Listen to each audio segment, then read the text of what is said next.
So, speaking of shitty fucking music, the next thing we're going to do is one of everyone's... We've gotten actually a lot of requests for this one, so I'm not making it up when I say this is a thing that people ask for.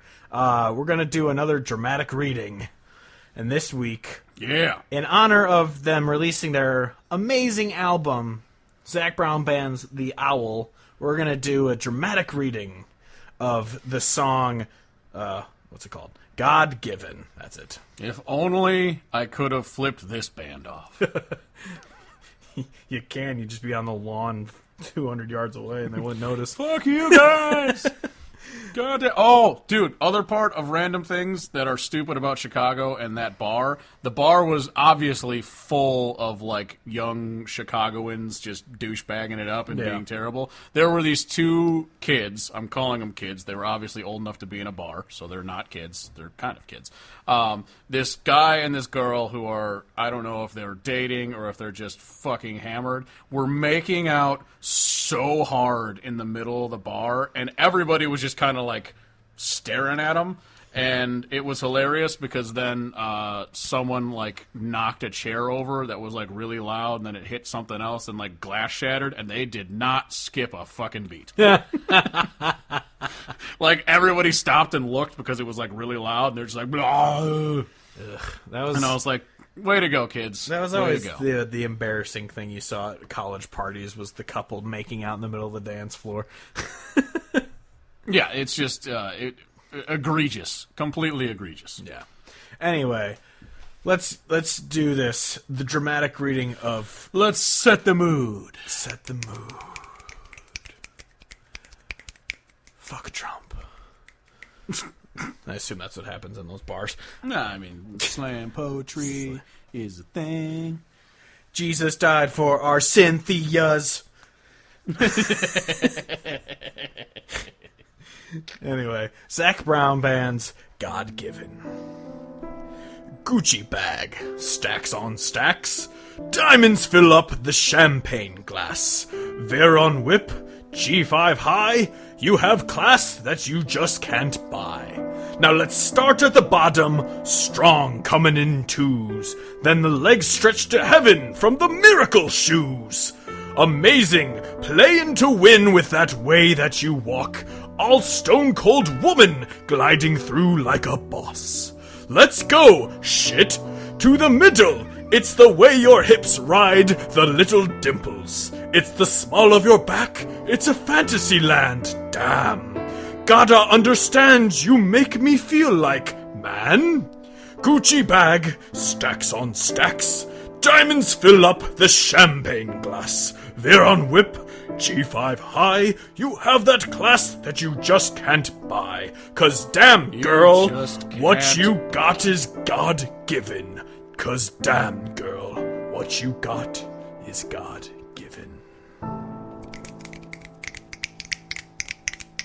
I have never read those lyrics before, and I'm angry. Yeah, I remember I looked a little bit at the Saving Country Music review of the album, and one line that I remember seeing that was fucking genius was when he said that you need a douchebag translator just to understand what the fuck he's talking about. Yeah, I honestly don't know if I was saying whatever a Veron whip? That's a Bugatti. The model is a Veyron. Oh, okay. Oh, a whip Bugatti is a car. Veyron. That's right. Yes. I forgot that. It's oh, don't get me wrong. It's nonsense. No, everything yeah. that you just said is nonsense. Oh, but, yes. God, there's an ad cutting between the lyrics. I thought there was only one more verse, but there's a lot more to this song. Yeah, I'm good. How do you think that's a good song? I don't get it. Like, the thing that blows my mind is that how can you be talented at music? Because he is. We've seen it. He's done it in the past. How can you do what he's done and then make something like that and really think it's a good idea? I know. And like, really believe in it. Because he's been playing that song live. Mm-hmm. You know, we saw the videos a while back of him playing that song live. He clearly likes it. What the fuck is going on? Yeah, and when I was listening to the album, because I'm a masochist, is that what it's called? Or sadist? Whatever. Both. Yes, because I hate myself. That's what I'm trying to get at. Indeed. I was listening to the album, and I was thinking, like, I remember it might have been this. Was it Natural Disaster? Was their third album? I think that's what it was called. Their third album was called Uncaged. Uncaged, that's it. Natural Disaster was a song off of it. Yes. But when that album came out, I remember seeing an article about how they, like, added a new member to their band, and it was, like, their full-time fiddler, and how it was, like, this big deal that's, like, now they have a full-time one. It's not a studio guy or a touring guy, like, whatever. And is that guy in the band anymore? Because it's not a country band. That is what anymore. I wonder. Like, it's also 7 or 8 people, but it's... Yes. You look at the picture of the album, and you're like, look at all these dudes. And then to be fair, I haven't listened through this album, but I've heard snippets and shit.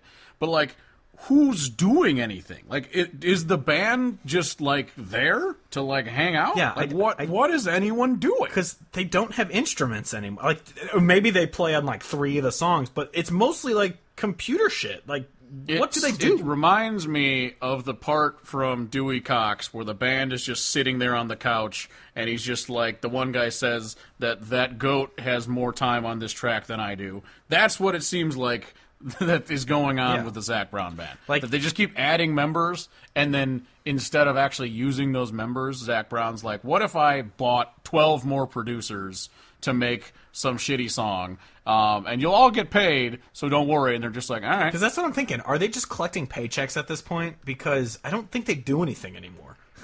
Especially for the fact that they're all good musicians. I know. That's the worst Like, part wouldn't about they it. all want to do something musical? Yeah, I really don't get this band anymore. Like, they have just completely lost their identity. On Twitter, back when I was running it way back, whatever. I think it was when they announced, like, this isn't going to be a country album or whatever. Or this isn't going to be a traditional country album, which is their way of trying to say it's still going to be sold as a country album, but it's not. Yeah. I said, like, the life of Zac Brown Band or whatever. It's like, first album, amazing country album. Second album, just a great follow-up to a great country album. Third album, let's try something new, but it's still pretty country. Fourth album, it's a mixtape I found in the 90s. Next album, it's just not good. And then, like, next album, homegrown, we're going to go back to our country roots. Next album, didn't work, let's go back to EDM. Yeah, I honestly don't know what it, like, was it, did he get pissed that no one, like, really jumped in on the Homegrown album? Whatever that, or Welcome Home, or whatever the fuck that album was Yeah, called. it's the one with Homegrown. But yeah, Homegrown I think was actually on Jekyll and Hyde. But Are you sure? I think so. I could be wrong. What's the one from, there's a fucking country-ass song on the other one. I mean, I don't fucking know. I don't care. Well, the thing is that the country album, it was good. It just wasn't as great as You Get What You Give and Foundation, because those two albums are just like legendary country albums. Yeah, and it just felt like he was phoning it in for a country album to be like, oh, we're country, I swear. But then no one gave a shit, and he's like, well, fuck it, let's just go back to the crap that's not country that more people will listen to, and that's what they're doing now, and it sucks. Fucking ZDB used to be the band that every song went number one and you were looking forward to their new music, and now it's just like, go away. All you do is whine. no, they were on the top of the list of bands I wanted to see, and then now they are on the list of I don't ever give a shit if I ever hear their name again. I could be at a fair and they're just happen to be playing it, I'd still be like, all right, bye. They could be playing at the Kane County Fair for $5, and I wouldn't even go for the story. Fuck the haters, Kevin. Ugh.